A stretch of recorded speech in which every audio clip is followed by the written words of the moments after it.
খাস কলকাতায় শুট আউটের ঘটনা, তৃণমূল কাউন্সিলরকে লক্ষ্য করে গুলির কাণ্ড। গতকাল খবর চাউড়োতেই একেবারে চাঞ্চল্য ছড়িয়েছে, চাপানোতর তৈরি হয়েছে। একেবারে এই মুহূর্তে দাঁড়িয়ে সরাসরি চোখ রাখবো গ্রাউন্ড জিরো থেকে। সেখানে আমার প্রতিনিধি, আমার সহকর্মী রয়েছে অবদীপ, এবং সঙ্গে রয়েছে সেই তৃণমূল কাউন্সিলর সুশান্ত ঘোষ, যার উপর আক্রমণ চালানো হয়েছিল। দেখাবো সেই ছবি আপনাদের সামনে সরাসরি ট্রাইব টিভি বাংলা। একেবারেই অবদীপ, তুমি একেবারে গ্রাউন্ড জিরোতে রয়েছো, তুমি জানার চেষ্টা করো সুশান্ত বাবুর কাছ থেকে তিনি কিরকম আতঙ্কের মধ্যে রয়েছেন এবং তার উপর কেন এই আক্রমণ, তিনি কি মনে করছেন এই আক্রমণের প্রাসঙ্গিক বিষয় হিসাবে।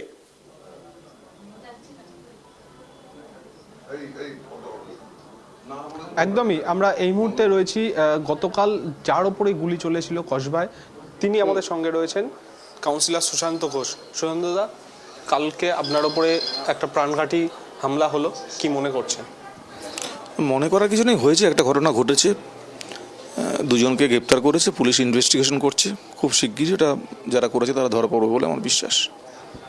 এইরকম একটা ঘটনা, একটা বাচ্চা ছেলে 18-19 বছরের একজন বয়সের ছেলে আপনাকে কেন গুলি করবে? তার উত্তর দিয়ে খোঁজার জন্য পুলিশ কাজ করছে। কেন করেছে, কারা করিয়েছে, সব পুলিশ খুঁজছে, বেরোবে। সুপারি কিলার নিযুক্ত করা হয়েছিল, কি মনে করছেন আপনি? না, আমার মনে করার কিছু নেই। যে করেছিল, সে কেন করেছিল, কি করেছিল, সব পুরোটাই পুলিশের ইনভেস্টিগেশনের আওতায় আছে। ইনভেস্টিগেশন হয়ে যাক, তাহলে নিশ্চয়ই সম্পূর্ণ তথ্যটা আসবে সামনে, তখন যা বলার বলবো। এরপর এই ঘটনার পরিপ্রেক্ষিতে কোনো রাজনৈতিক অভিসন্ধি বা রাজনৈতিক অন্তর্ঘাত, কেউ কোনো বিরোধী পক্ষের তরফে আপনার ওপরে এই হামলার ঘটনা, এই বিষয়টা কেমনভাবে দেখছেন? না না, এইসবের মধ্যে রাজনীতির যোগ আছে বলে আমার মনে হয় না। কোনো ব্যক্তিগত জায়গা থেকে এই জিনিস হয়ে থাকতে পারে। এখন পুরোটাই ইনভেস্টিগেশন, তদন্তের পর্যায়ে আছে। তদন্তটা সম্পূর্ণ হোক, তারপরে কথা বলবো। দলীয় তরফে আপনার সঙ্গে কোনোভাবে কারোর সঙ্গে যোগাযোগ হয়েছে? সবাই যোগাযোগ করেছে, দলের শীর্ষস্থানীয় সব নেতা যোগাযোগ করেছে, সবার সঙ্গে কথা হয়েছে। এই যে ঘটনা ঘটলো, এর আগেও আমরা দেখেছি বিভিন্ন ভাবে কসবা এই চত্বরটা উত্তপ্ত হয়ে থাকে, বিভিন্ন সময় বিভিন্ন ঘটনা ঘটে। আপনি তো এলাকার কাউন্সিলর। না, ঠিক, কসবা নিয়ে একটা চলছে, কসবাকে চেষ্টা করা হচ্ছে আবার অশান্ত করবার।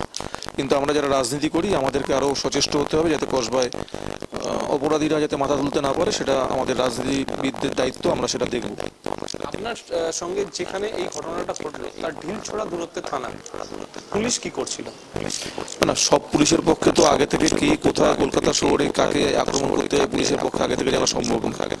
আর বাইরে থেকে কি কোথা থেকে আসবে এতগুলো ওয়ে দিয়ে, সেটা কারোর পক্ষে জানা সম্ভব। ঘটনা ঘটার পরে পুলিশ প্রম্পট অ্যাকশন নিয়েছে এবং দুজনকে সঙ্গে সঙ্গে অ্যারেস্ট করে, একজনকে আমরা অ্যারেস্ট করে দিয়েছিলাম, পরবর্তীকালে পুলিশ একজনকে এবং তদন্ত প্রসেসের মধ্যে আছে। পুলিশের সঙ্গে আপনাদের যোগাযোগ হচ্ছে? হ্যাঁ, যোগাযোগ হচ্ছে। আপনার থেকে ওনারা কিছু জানতে না, আমার থেকে জানতে চাওয়ার কালকে রাত্রিবেলা কথাবার্তা আমার হয়েছে, আমরা জানিয়ে দিয়েছি। আমরা দেখতে পাচ্ছি আমরা সুশান্ত ঘোষ তিনি রয়েছেন, তিনি যেমনটা জানাচ্ছেন যে এই ঘটনার বিষয়ে কোনো বিরোধী রাজনৈতিক দলের সেরকম ঘটনার সঙ্গে সম্পর্ক ছিল না, তেমনটাই তিনি জানাচ্ছেন। তিনি আশঙ্কা করছেন ব্যক্তিগত স্তরে কোনো কারণেই কিন্তু এই ঘটনা ঘটে থাকতে পারে। মোহাম্মদ ইকবাল বলে যে একজনের নাম সামনে আসছে, তার সঙ্গে কোনো রকম সূত্রপাত, তিনি কি চেনেন?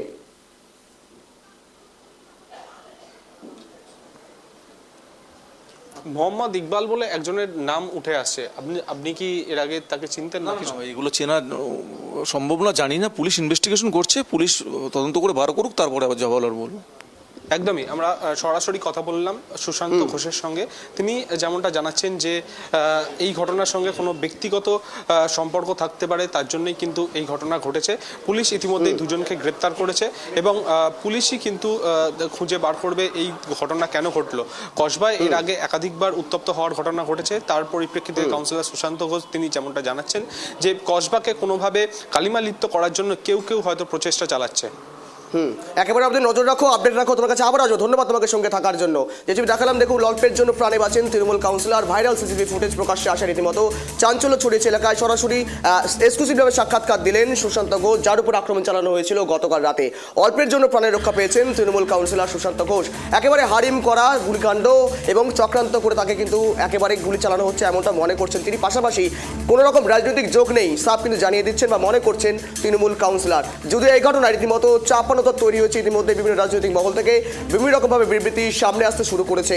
যেমনটা দেখালাম, সুশান্ত ঘোষ তিনিও মনে করছে পুলিশ তদন্তে নেমেছে এবং হঠাৎ করে বাইকে চেপে এসে এক 18 থেকে 20 বছর বয়সী এক যুবক তাকে গুলি চালাবে এমন ঘটনা তিনি ভাবতে পারেননি। এর আগেও কিন্তু সুশান্ত ঘোষের উপর আক্রমণ চালানো হয়েছিল, ফের দ্বিতীয়বার এমন ঘটনা রীতিমতো চাঞ্চল্য ছড়িয়েছে।